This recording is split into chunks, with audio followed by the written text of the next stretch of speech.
Top model. Top model আছে, এটা 2021 এর গাড়ি আছে, এটাও কমপ্লিট গাড়ি আছে, এটাও 1,55,000 টাকা। এবার একটা গাড়ি দেখাবো বন্ধুরা 40 থেকে 45,000 টাকা ডিসকাউন্ট প্রাইসে, থার্ড জেনারেশন দেখাবো 250। দাদা গাড়িটা একটু ঘুরিয়ে ঘুরিয়ে দেখিও দাদা, বলো।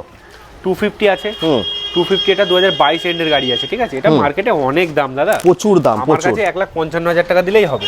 কত টাকা নিয়ে 60-65 60-65 টাকা হয়ে যাবে। চলো বন্ধুরা, এই যে NS 200টা 1,10,15 হামেশা বিক্রি হচ্ছে। একদম, একদম। দাদা কত টাকা ডাউন পেমেন্ট, কত টাকা দাম রেখেছো? 35,000 টাকা ডাউন পেমেন্ট করলে হয়ে যাবে, 95,000 টাকা দাম আছে, 30,000 টাকায় হয়ে যেতে পারে। এইটা মিস করছো দাদা। ও এইটা মিস করছি, এটা মিস করে ফেলেছি। হ্যাঁ একদম। হ্যাঁ, এটা আছে, এটাও 2023 এর গাড়ি আছে, এটাও Record এরকম দাম 1,10,15 দাম আছে, এটাও 95,000 টাকা। 95,000 এইবার দেখাবো রেকর্ড ব্রেকিং অফার 85,000 টাকায় ফার্স্ট টাইম আমার চ্যানেলে। 85,000 টাকা। হ্যাঁ, কত সালে? 23 এর গাড়ি, 23 এর এন্ডের গাড়ি, এন্ডের গাড়ি আছে 24 এটা তো মনে হয় দাদা 30,000 টাকা আনলে হয়ে যাবে নাকি ডাউন পেমেন্ট? হ্যাঁ 20 20 20 20 20 20